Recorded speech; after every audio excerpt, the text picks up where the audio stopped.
நாடாளுமன்ற பட்ஜெட் கூட்டத்தொடர் நேற்று ஏப்ரல் 4 நிறைவடைந்துள்ளது. இந்திய நாடாளுமன்ற வரலாற்றில்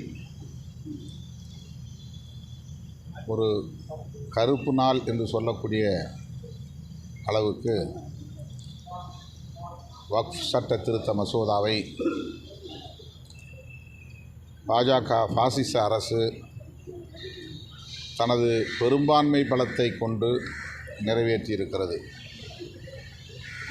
இது இஸ்லாமியர்களுக்கு எதிராக செய்யப்படுகிற நடவடிக்கை என்னும் பெயரில் தேசிய ஒருமைப்பாட்டுக்கு எதிராக இந்த அநீதியை அவர்கள் அரங்கேற்றியிருக்கிறார்கள். இஸ்லாமியர்களின் நலன்களுக்காக இறைவனின் பெயரால் சமர்ப்பிக்கப்பட்ட சொத்துக்கள் வக்ஃப் சொத்துக்கள் என்று அழைக்கப்படுகின்றன. அதனை நிர்வகிக்கும் பொறுப்பை இஸ்லாமிய சமூகம் அதற்கான குழுவை அமைத்து நிர்வகித்து வருகிறது.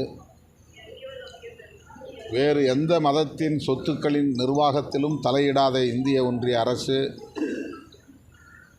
இஸ்லாமியர்களின் சொத்து நிர்வாகத்தில் அடாவடித்தனமாக தலையிடுகிறது. சட்டத்தின் பெயரால், ஜனநாயகத்தின் பெயரால் இந்த அடாவடியை அரங்கேற்றியிருக்கிறார்கள். இஸ்லாமியர் அல்லாதவர்களை தேசிய அளவிலான வக்ஃப் கவுன்சிலிலும் மாநிலங்களின் அளவிலே இயங்கக்கூடிய வக்ஃப் வாரியங்களிலும் நியமிக்கிற சட்டத்தை கொண்டு வந்திருக்கிறார்கள். இதற்கு அவர்கள் சொல்லுகிற விளக்கம் வெளிப்படைத்தன்மை என்கிறார்கள். இந்துக்களின் சொத்து நிர்வாகத்தில் இந்துக்கள் மட்டுமே இருக்கிறார்கள். கிறித்தவர்களின் சொத்து நிர்வாகத்திலும் இன்றைய நிலை வரையில் கிறித்தவர்கள் மட்டுமே இடம்பெறுகிறார்கள். இப்படி ஒவ்வொரு மதத்தின் சீக்கியர் உள்ளிட்ட சொத்து நிர்வாகத்தில் வேறு எந்த மதத்தை சார்ந்தவர்களும் இல்லை. ஆனால் பௌத்த மதத்தில் புத்தகயாவில் மகாபோதி விகாரில் பௌத்தர் அல்லாதவர்களை உறுப்பினர்களாக நியமித்து இன்றைய வரையில் அதை நடைமுறைப்படுத்தி வருகிறார்கள். இது 1949 நிகழ்ந்தாலும் கூட இன்றைய வரையில் அது நீடிக்கிறது. இந்த போக்கை எதிர்த்து பிக்குகள் புத்தகயாவிலே தொடர்ந்து உண்ணாநிலை அறப்போராட்டத்தில் ஈடுபட்டு வருகிறார்கள். ஆனால் பீகார் மாநில அரசோ இந்திய ஒன்றிய அரசோ அதை பொருட்படுத்தவில்லை. ஆக ஒட்டுமொத்தத்தில் சிறுபான்மை மதங்களை சார்ந்தவர்கள் இங்கே பாதுகாப்பாக இருக்க முடியாது. பெரும்பான்மை என்னும் பெயரில் அவர்களின் வாழ்வாதார உரிமைகளில் தலையிடக்கூடிய ஒரு அரசாக இந்த பாஜக பாசிச அரசு விளங்குகிறது. இந்த போக்கை விடுதலை சிறுத்தைகள் கட்சி மிக கடுமையாக கண்டிக்கிறது, வன்மையாக கண்டிக்கிறது. மக்களவையிலும் எதிர்த்து இந்த சட்ட திருத்த மசோதாவை எதிர்த்து வாக்களித்திருக்கிறோம். வருகிற ஏப்ரல் 8ஆம் தேதி தமிழ்நாடு முழுவதும் அனைத்து மாவட்ட தலைநகரங்களிலும் வக்ஃப் சட்ட திருத்த சட்டத்தை எதிர்த்து, திருத்தச் சட்டத்தை எதிர்த்து ஆர்ப்பாட்டம் நடத்துகிறோம்.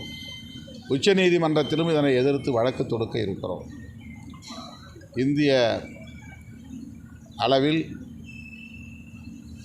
ஜனநாயக சக்திகள் ஒருங்கிணைந்து இதனை எதிர்த்து போர்க்குரல் எழுப்ப வேண்டிய ஒரு வரலாற்று கட்டாயம் எழுந்துள்ளது. 232 வாக்காளர்கள், அதாவது நாடாளுமன்ற உறுப்பினர்கள், இந்த திருத்தச் சட்டத்தை எதிர்த்து வாக்களித்திருக்கிறோம். மக்களவையில், மாநிலங்களவையில் 95 பேர் எதிர்த்து வாக்களித்திருக்கிறார்கள். தமிழ்நாட்டை சார்ந்த அதிமுகவும் மாநிலங்களவையிலே எதிர்த்து வாக்களித்திருப்பது ஆறுதல் அளிக்கிறது. இந்த அடாவடித்தனத்தை எதிர்த்து ஜனநாயகத்தை பாதுகாக்க வேண்டிய பொறுப்பு அனைத்து ஜனநாயக சக்திகளுக்கும் இருக்கிறது என்பதை இந்த நேரத்தில் விடுதலை சிறுத்தைகள் கட்சி சுட்டிக்காட்ட விரும்புகிறது. மைனாரிட்டி அரசுன்னு சொல்லி பிஜேபி மைனாரிட்டி அரசுன்னு சொல்லி சொன்னாங்க. சட்டத்தில் நிறைவேற்ற முடியாது. இப்போ சட்டம் பாஸ் ஆகிடுது, மசோதா பாஸ் ஆகிடுது. எப்படி சாத்தியம்? கூட்டணி கட்சிகளின் ஆதரவோடு இந்த வெற்றியை சாதித்திருக்கிறார்கள். அரசியல் காரணங்களுக்காக கூட்டணி கட்சிகளும் பாஜகவின் இந்த பாசிச போக்கை ஆதரிப்பது மிக வேதனைக்குரியது. அமைச்சர் மோடி இலங்கை போயிருக்காரு. மீனவர் பிரச்சனைக்கு ஒரு தீர்வு ஏற்படுமா?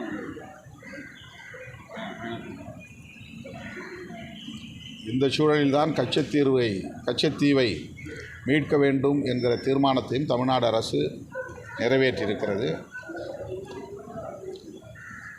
பிரதமர் மோடி அவர்கள் இலங்கைக்கு மேற்கொண்டுள்ள இந்த பயணம் தமிழ்நாட்டு மீனவர்களின் பிரச்சினைக்கு கச்சத்தீவை மீட்பதற்கு பயன்பட வேண்டும் என்று எதிர்பார்க்கிறோம். மோடி அவர்கள் இது குறித்து பேசுவாரா என்று பொறுத்திருந்து பார்ப்போம். நீட் தொடர்பான அனைத்து கட்சி கூட்டத்தில் நீட் மசோதாவை மீண்டும் குடியரசுத் தலைவர் நிராகரித்திருப்பது அதிர்ச்சி அளிக்கிறது, வேதனை அளிக்கிறது. இந்த சூழலில் 9ஆம் தேதி மாண்புமிகு முதலமைச்சர் அவர்கள் அனைத்து கட்சி கூட்டத்தை கூட்டியிருக்கிறார். இந்த கூட்டத்தில் முதல்வர் அவர்கள் என்ன முன்மொழிய இருக்கிறார் என்பதை பொறுத்து நாம் அவர் எடுக்கிற முயற்சிகளுக்கு ஆதரவளிக்க தயாராக இருக்கிறோம். தமிழ்நாட்டில் உள்ள எல்லா கட்சிகளும் ஒருங்கிணைந்து நீட்டை எதிர்ப்பதற்கு முன்வர வேண்டும்.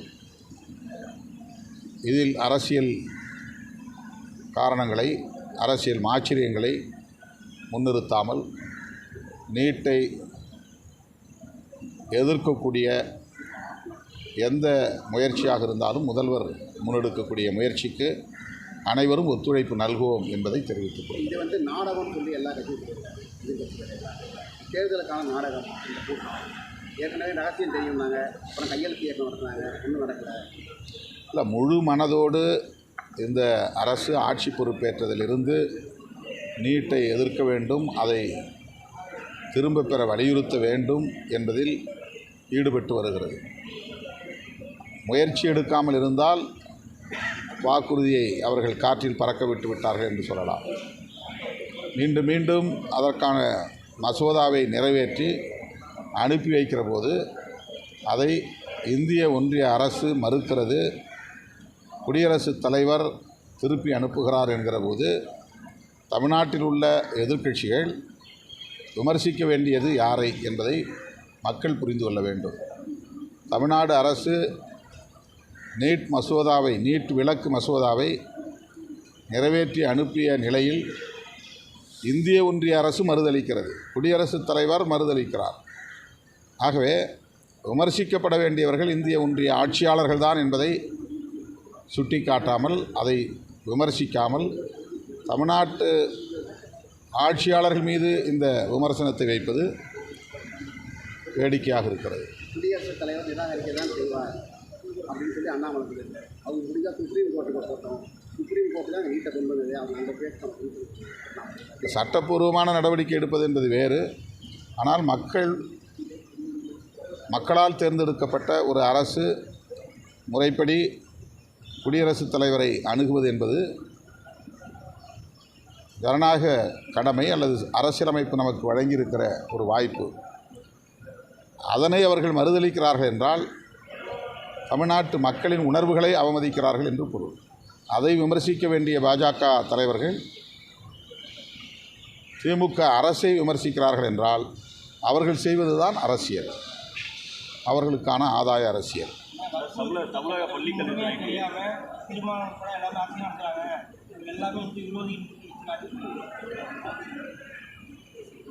அவர் பேச்சை யாருமே செவிமெடுப்பதில்லை, பொருட்படுத்துவதில்லை. எனவே அதற்கு நான் பதில் சொல்வது பொருத்தமாக இருக்காது. தமிழக பள்ளிக்கல்வித்துறைக்கு ஆண்டுதோறும் 30,000-40,000 ஒதுக்கீடு. ஆனாலும் இன்னும் எது தமிழக பள்ளிக்கல்வித்துறைக்கு ஆனாலும் இன்னும் மரத்தடி வகுப்புகள் நடக்குதுன்னு சொல்லியிருக்காரு. மரத்தடி வகுப்புகள் இருக்குமே, ஆனால் அது வேதனைக்குரியது தான். ஆனால் இந்திய அளவில் ஒப்பிடுகிற போது தமிழ்நாட்டில்தான் பள்ளி கல்வித்துறை நன்கு வளர்ச்சியடைந்துள்ளது. அனைத்து உள்கட்டமைப்பு வசதிகளுடன் இயங்குகிறது. அது மேலும் பெருக வேண்டும். அதனுடைய கட்டமைப்பு வசதிகளை வலுப்படுத்த வேண்டும். மரத்தடி வகுப்புகள் இல்லாத அளவுக்கு பள்ளி வகுப்பறைகளின் எண்ணிக்கையை பெருக்க வேண்டும் என்று கேட்டுக்கொள்கிறேன். ஆனால் 2024 பாஜக ஆட்சி வரும்போது பெரும்பான்மை இல்லை, அவங்களால ஏற்கனவே நினச்சதை போல எதுவும் செய்ய முடியாது அப்படிங்கிற மாதிரி எல்லா எதிர்கட்சிகளும் சொன்னாங்க. ஆனால் அவங்க தொடர்ச்சியாக ஏற்கனவே எப்படி இருந்தாங்களோ அதே மாதிரி அவங்க நினைச்சதெல்லாம் செஞ்சுட்டு இருக்காங்க. இதை எப்படி எதிர்கொள்ள முடியும்? அதான் முதல்ல அந்த கேள்வி கேட்டார்.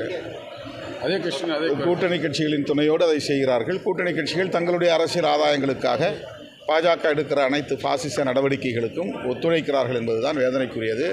பீகாரில் நிதிஷ்குமார் அவர்களின் கட்சி இந்த மாதிரியான ஒரு நிலைப்பாட்டை எடுத்ததனால் அந்த கட்சியிலிருந்து 2 நாடாளுமன்ற உறுப்பினர்களே விலகியிருக்கிறார்கள், அவர்களை கண்டித்திருக்கிறார்கள் என்பது ஒரு சாட்சியமாக நமக்கு இருக்கிறது. கூட்டணி கட்சிகளுக்கு இது ஒரு பெரிய சவுக்கடியாகத்தான் இருக்கும். சந்திரபாபு நாயுடு போன்றவர்கள் வேறு நிலைப்பாட்டை எடுக்க நேர்ந்திருக்கிறது. ஆகவே கூட்டணி கட்சிகள், அதாவது பாஜகவோடு கூட்டணி வைத்திருக்கிற அந்த கூட்டணி கட்சிகள் மக்களின் நலன்களை கருத்தில் கொண்டு முடிவுகளை எடுக்க வேண்டும். எதிர்காலத்தில் அப்படி எடுப்பார்கள் என்று நம்புகிறோம். அன்புமணி இந்த மசோதாவில் கலந்துக்கல வாக்கெடுப்பு, அது அவர் தான் பதில் சொல்கிறார்.